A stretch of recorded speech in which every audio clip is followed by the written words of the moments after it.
Vous pouviez soit augmenter les impôts, soit dévaluer votre monnaie. Et aucune de ces solutions n'est très séduisante. Les Rothschild viennent d'inventer une troisième méthode.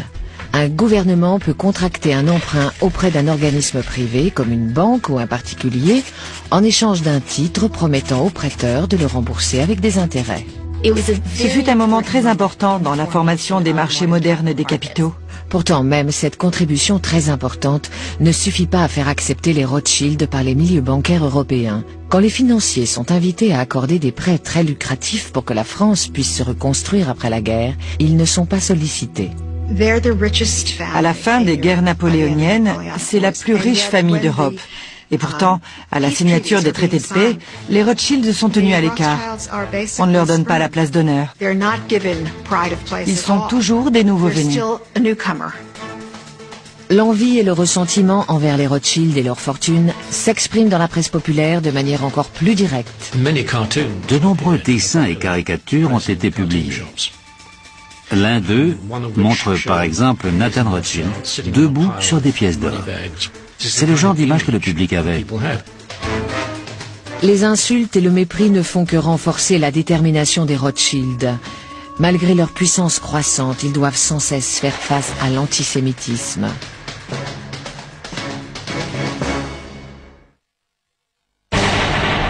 Depuis la fin des guerres napoléoniennes, la famille est bien implantée sur le continent. Nathan et James dirigent les branches de Londres et Paris et sont devenus deux des hommes les plus riches d'Europe. Malheureusement, le patriarche Mayer Amschel n'a pas vécu assez longtemps pour assister à leur réussite. Il est mort en 1812 à 69 ans. Pourtant, son héritage perdure. Un accord de partenariat conclu avec ses 5 fils 2 ans plus tôt préserve son entreprise, mais leur impose certaines conditions. La maison Rothschild ne devait pas être divisée entre les garçons. Elle devait rester une entité et chaque fils en avait une partie. Aucune place pour les femmes. La succession passait par les fils. Aucune place non plus pour les étrangers à la famille, pour les gendres ou pour les non-juifs. Pour tout dire, les Rothschild sont tellement résolus à garder l'entreprise dans la famille qu'ils se marient même entre eux. C'était douloureux de donner une dot pour marier une fille.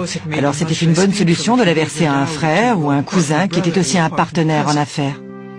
C'est ainsi que James, en France, épouse sa nièce Betty et que le fils de Salomon, Anselme Salomon, se marie avec sa cousine Charlotte. Sur 18 mariages, il y a eu 16 unions endogames. Pour un Rothschild, l'épouse parfaite était une Rothschild. Maintenant que leur partenariat est scellé, les 5 fils se déploient en Europe pour créer le premier réseau bancaire multinational. Dans les années 1820, Amschel reste à Francfort, tandis que Salomon s'installe à Vienne, Karl à Naples, avec Nathan et James toujours à Londres et Paris. Pour la famille, c'est un choix ambitieux et payant.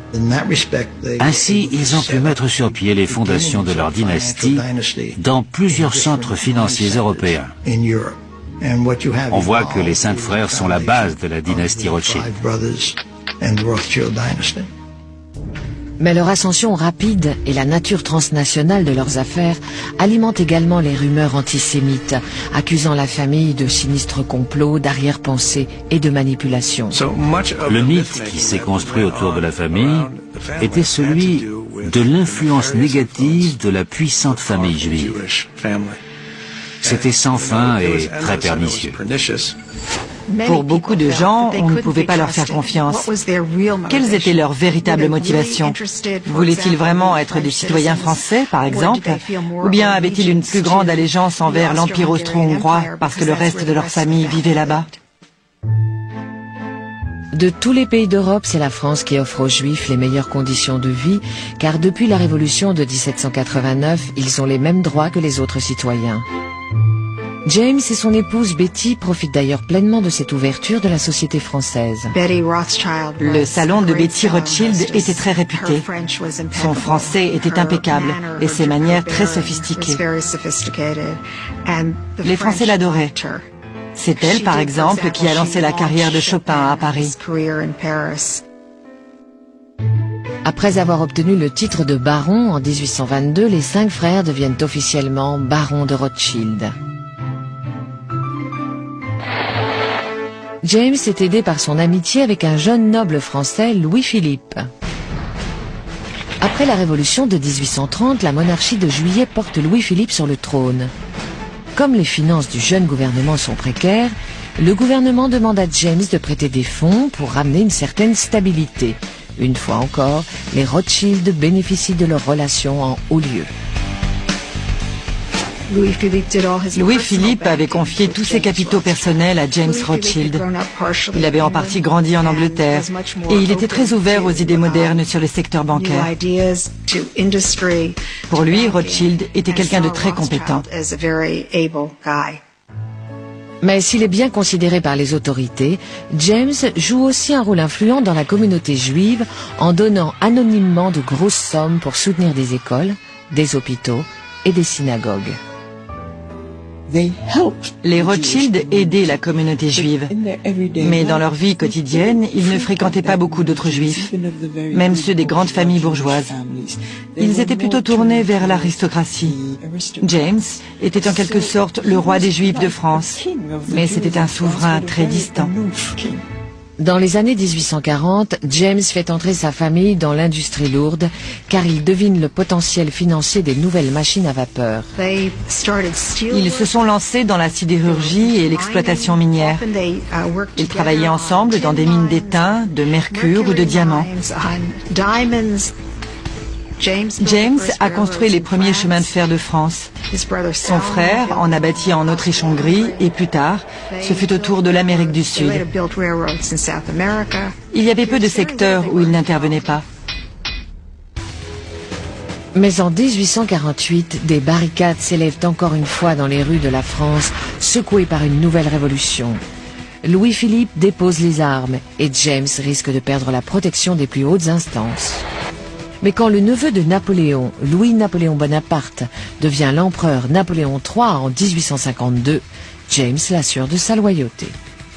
À chaque fois qu'il y avait un revirement politique à la tête de l'État français, la seule chose qui ne bougeait pas, c'était la position prédominante du baron James. Peu importe qui était au pouvoir, Rothschild était là. En 1855, James fait construire le somptueux château de Ferrières, près de Paris. Quand il a appris que l'un de ses cousins anglais avait engagé le grand architecte Paxton pour se faire construire un manoir, il a appelé Paxton et il lui a dit « Construisez-moi une maison comme Mountmore, qui est le manoir de son cousin, mais en plus grand. » Considéré comme le plus beau château de son époque, Ferrières a de quoi loger 100 domestiques et 80 chevaux et possède un petit chemin de fer souterrain pour apporter les plats chauds jusqu'à la salle à manger. Le château impose James comme un membre éminent de l'aristocratie. Même l'empereur Napoléon III demande à y être reçu. Il a donné une immense réception en son honneur. Bien sûr, quand Napoléon est arrivé, il a planté un arbre, comme le voulait la coutume. Il y a eu un immense banquet et une grande partie de chasse à courre pendant laquelle 900 faisans ont été abattus. Ce fut l'apothéose de la vie mondaine de James. Il faut se rappeler que le baron James avait grandi dans le ghetto de Francfort et qu'un petit garçon juif devait descendre du trottoir quand il croisait un chrétien. C'est incroyable de se dire que le même homme, une fois adulte, a chassé avec un empereur. Mais la santé de James pâtit de cette vie fastueuse. Accablé par la goutte et les calculs biliaires, il meurt de la jaunisse en 1868. Il est le dernier des frères à s'éteindre, le dernier des 5 de Francfort qui se sont affranchis du ghetto pour conquérir l'Europe.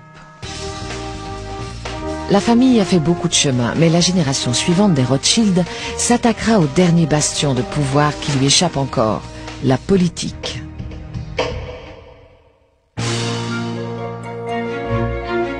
Au XIXe siècle, les frères Rothschild ont été les géants incontestés de la finance et des affaires. Pourtant, malgré leur fortune, ils sont toujours victimes d'injustices comme tous les juifs d'Europe. Même si la France leur a accordé la citoyenneté, d'autres pays restreignent toujours leurs droits. Même en Angleterre, il faut savoir que les Juifs avaient le droit de vote, mais pas celui de siéger au Parlement. Et leurs enfants n'avaient pas accès aux grandes écoles comme Eton, Rugby, Cambridge ou Oxford. Ainsi, en 1836, quand le fils de Nathan, Lionel, prend les rênes de la société à Londres, il y voit l'occasion de faire tomber des barrières.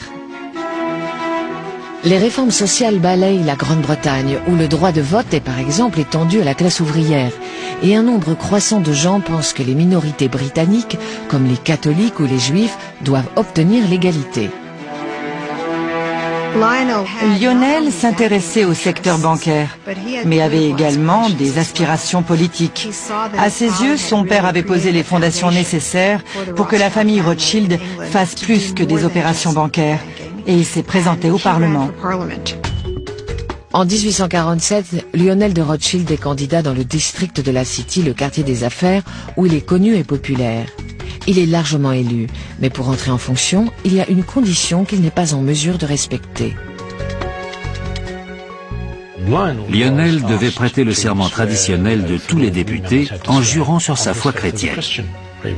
Logiquement, il a dit « Je ne peux dire cela en toute bonne foi ».